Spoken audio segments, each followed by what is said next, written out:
रात का पर्दा एपिसोड 6। पट्टी की राख शांति। हॉस्पिटल की मॉर्चरी में सायों का घेरा। रिया और समीर के चारों ओर सिकुड़ रहा था। अनन्या का विकृत साया सबसे आगे था। उसकी खून भरी आंखें रिया को घूर रही थीं। भट्टी की ओर जाने का रास्ता सायों ने रोक रखा था और हवा में फुसफुसाहट गूंज रही थी। रिया ने समीर का हाथ कसकर पकड़ा। उसकी सांसें रुक रही थीं। समीर, हमें भट्टी तक पहुंचना होगा, उसने फुसफुसाया। समीर ने घबराते हुए कहा, रिया, ये असंभव है। रिया ने मॉर्चरी के फर्श पर पड़ा रजिस्टर देखा। उसने उसे उठाया और सायों की ओर फेंका, जिससे अनन्या का ध्यान भटक गया। अब, रिया चीखी और दोनों भट्टी की ओर दौड़े। अनन्या की चीख गूंजी और साए उनके पीछे लपके। रिया ने भट्टी का भारी दरवाजा खोला और अंदर का सीन दिल दहलाने वाला था। भट्टी की दीवारों पर खून से लिखे चिन्ह थे और फर्श पर राख बिखरी थी। रिया ने राख में हाथ डाला और उसमें एक छोटा सा धातु का टुकड़ा मिला।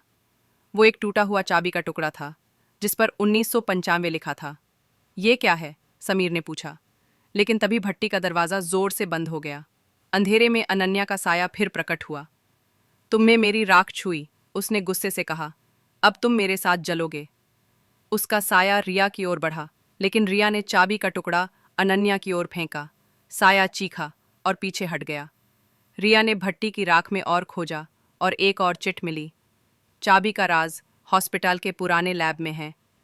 रात का पर्दा अब तुम्हें निगल लेगा। समीर ने चीखा, रिया, वो फिर आ रही है। अनन्या का साया अब और बड़ा हो गया था और उसके साथ मॉर्चरी के साये भी थे। रिया ने भट्टी की दीवार पर एक पुराना लीवर देखा और उसे खींचा।